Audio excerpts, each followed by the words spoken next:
Well, good morning. Like Pastor Joel said, my name is Sabrina, and I want to start with a quote that I found. It says, "The will of God is never exactly what you expect it to be. It may seem to be much worse, but in the end, it's going to be a lot better and a lot bigger." And Elizabeth Elliot said that. And for if you don't know who she is, she's also a widow, and her husband was killed on the mission field, and so she certainly knows knows what that's like. And I was so blessed to have 7.5 years of an incredible marriage. And I got to marry my best friend, and I got to marry an incredible partner. And we had a marriage that was built on commitment and that grew a love that was incredibly strong. And we loved being together. And we enjoyed each other's company, and we fought. It was a marriage, right? But we really genuinely loved nothing more than to be next to each other and to do life together. And we had a great time. And when 2 years ago, when we got that diagnosis for cancer, we continued to do life, and it became a lot more real in a lot of ways, and we packed up, like Pastor Joel said, we packed up lock, stock, and barrel in about 3 weeks, and the house was gone, the cars were gone. I quit my job, we moved here, we didn't have any way of supporting ourselves. He was very, very sick at the time. Everything turned around, we were good, God did amazing things through the entire year, and life was looking up. We were starting to have some hope that things were going to turn around. Life was going to be good. May last year, Michael's health went downhill.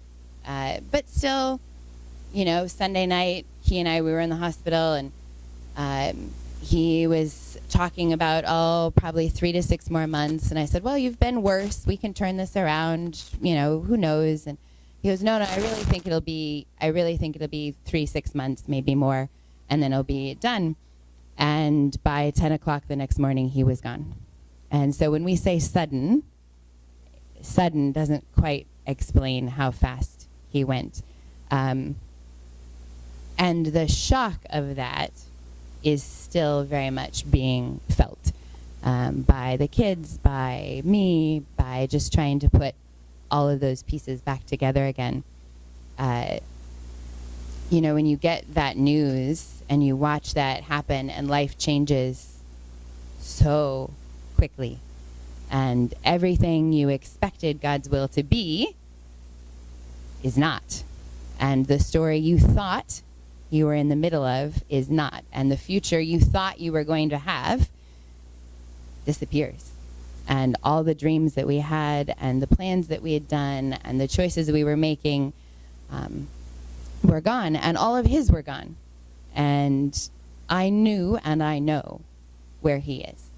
And I know he is in a far better place. And I know he is healthy and he's strong and he is singing. No doubt he is singing. And he's eating fabulous food and enjoying heaven. But he's not here, and he's not with me, and he's not with the kids. And that loss has been incredible to try and deal with, to try and put words to try and survive through. And it's very much been survival is the name of the game this year. And physically, I think every cell in my being broke and started to grieve at that point.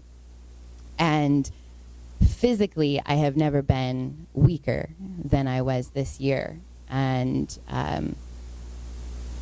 emotionally, I started to fall apart even more than what you'd expect. And all of a sudden, I started to have all these symptoms that I couldn't put a finger on, I couldn't name, I couldn't explain. Yes, you were sad, yes, you were grieving, that made sense, but some of this didn't make sense. Why was I sick on these days and not these? Why was I feeling this way? What was going on? And started to do some research. because I do love my research, and started to put things together and realized that what I was dealing with was post-traumatic stress disorder, which you normally associate with soldiers and, natural disaster survivors. And what in the world was I doing with this? This does not make any sense. But everything fit. I'd be on the subway, and all of a sudden, flashbacks, and I'd be right back, losing him again. The anger I felt towards everyone and everything was not something I'd ever experienced. I was always known as an incredibly patient person. And all of a sudden I have zero patience. I can't deal with anything. And all of a sudden life not only was physically difficult, but it was emotionally difficult. And just the colossal amount of pain, physically, emotionally, spiritually, it was, and still is, overwhelming at times. How do you put those pieces back together again? What do you do when life completely falls apart and you barely have strength to walk across the room, much less deal with kids and a job and a house and, doing life in a foreign country? And somehow putting all of that together and continuing. And I don't even know how I'm standing here, much less have any fancy answers, but one day at a time and very, very slowly. God continues to move, and he brought people into my life and that had help and answers, and continued to do some therapy and continued to have some natural stuff that was helping and allowing life to be doable, at least most of the time. But it continues to be a huge challenge and a fight. It's very much a fight to survive and a fight to figure out when and what you do when you don't have a why. There is no why to it. There was no why that he got cancer. There's no why that he left so quickly, that, I have 2 small kids that are going to have, no father. That's nothing right about that. There's nothing good about that. But yet God is good. God doesn't make mistakes. And, growing up in the church, you have all these Bible stories constantly going in your head. And the one that kept coming to mind was Job. And if you know the story, he's one of the oldest stories in the Bible, which I just thought is interesting. Here it is. The oldest story in the Bible is about grief and loss and not having a why. That story has been around for as long as we can remember. When you don't have a why, what do, right?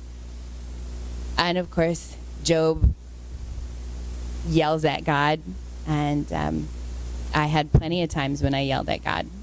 Why are you doing this? This is not fair. It was pretty much the mantra. This is not fair. This is not the life I was supposed to have. Not at all. And then you finish Job, and the last part of it, God answers. And you expect God to say, no, we were testing, you were, this is why, this is answering, and answers the question. And he doesn't. Instead, he goes on this long list of, have you seen where I put the snow?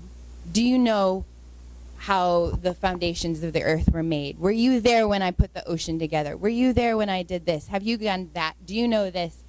And it's all about who God is and what he does and how he holds things together and what he knows. And that's it. That's the answer that Job gets. And I thought, okay, I don't like that answer, but it is the answer that brings the most comfort, because I don't think there is an answer that would make me feel good about why he got cancer and why he died. There is no good answer to that, even if God told me the why. I don't think that's a good enough. I'm not sure there's an answer to that one that would be good enough. But I know who God is. And I have a choice from the very beginning to now Do I believe and do I base my life and what I am going to do and my choices on who God is or not? And that's a choice that I have had to make over and over and over again.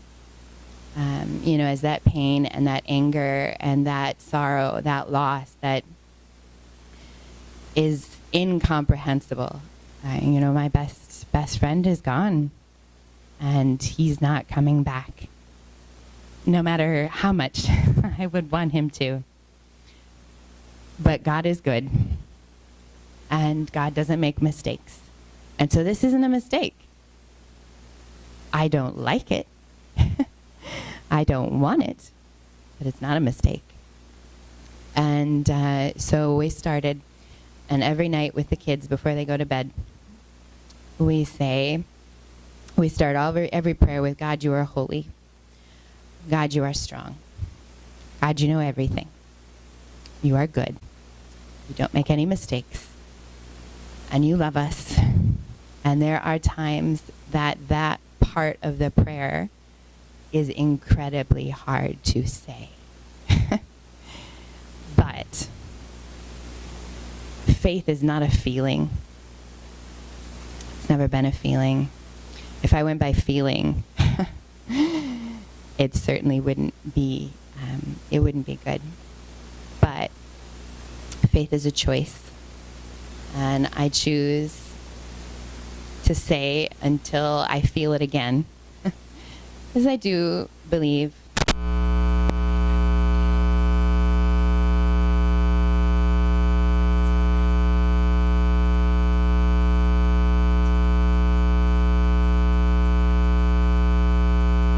you don't make mistakes, and you love us. And when my kids, that's the answer, and that's what we continue to tell them, and I continue to tell myself, and continue to fight through for healing. And the healing is very much a fight. It's not I'm going to happily go about this journey. It is a fight to heal, a fight to continue to process, a fight to bring about that change and that healing. Because right now it doesn't feel.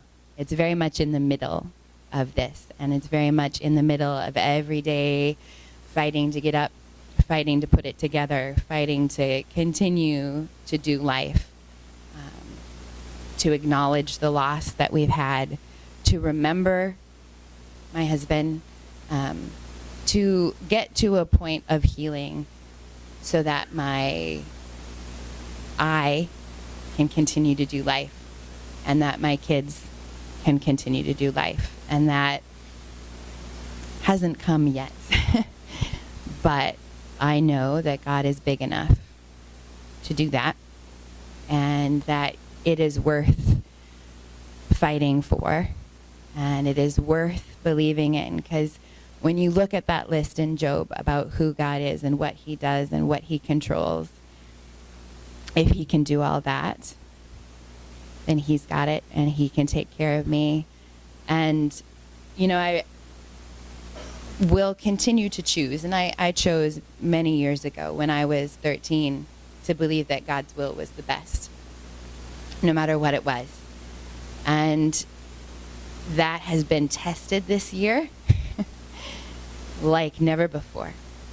But I will choose to agree with Elizabeth Elliot and say that when the will of God is not exactly what I wanted it to be, and it does seem much, much worse than I would have planned, but in the end, it's going to be a lot better and a lot bigger than anything I could have planned. And at some point, maybe those answers for why will be answered, maybe not. But God is good. He doesn't make mistakes.